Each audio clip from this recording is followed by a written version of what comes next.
Hello from Chiang Mai, Thailand.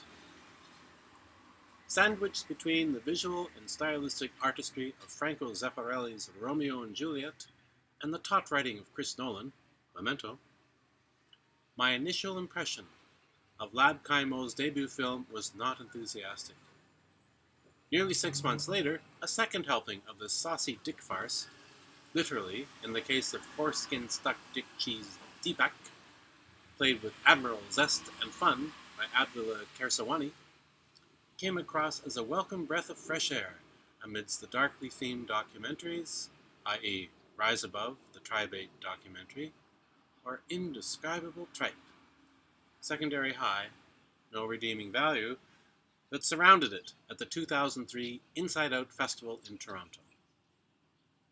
I even got over my previous revulsion at the use of poor Beethoven's mighty Fifth Symphony for the aha moments, or his poignant seventh, whenever Golders Green, the Orthodox Jew with a throne of riches, approached the huge bed, eager to be ravaged by a tool that had successfully measured up to his 2 cans of Red Bull length admission test.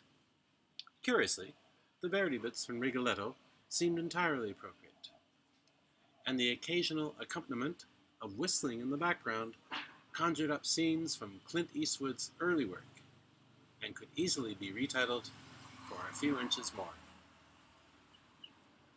The film's heroes are 2 Irish lads, Byron, Brendan McKee, who delivers his smart lines with just the right mix of denial, I'm not gay, I don't take it up the bum, and Limits, I couldn't shag my mate, except if absolutely necessary.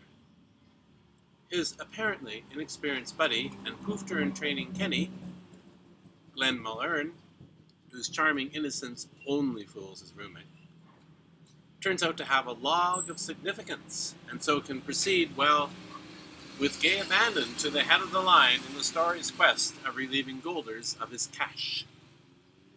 Cue the deaths. The device of killing off much of the gay community using cattle prods, sex that's too hot to handle, a fellatio-induced car crash, and the crushing weight of the Iron Lady. Hello there, Margaret Thatcher, who knew? Now there's a dike to die for. Seems more like fun than trauma. But when the only sane characters in the script, 3 West Africans whose spokesperson is a sage about human dignity, as his colleagues are long in the tooth, get flattened en masse, the dying shtick seemed to collapse on its own weight, desperately in search of an ending. The notion of love and sex for free pops up once in a while, but is more a puzzle than a theme.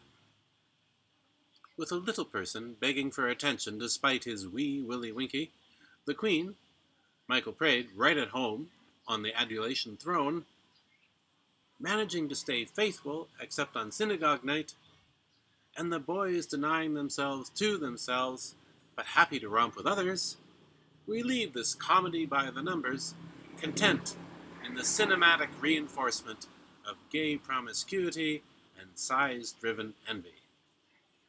3 stars for that.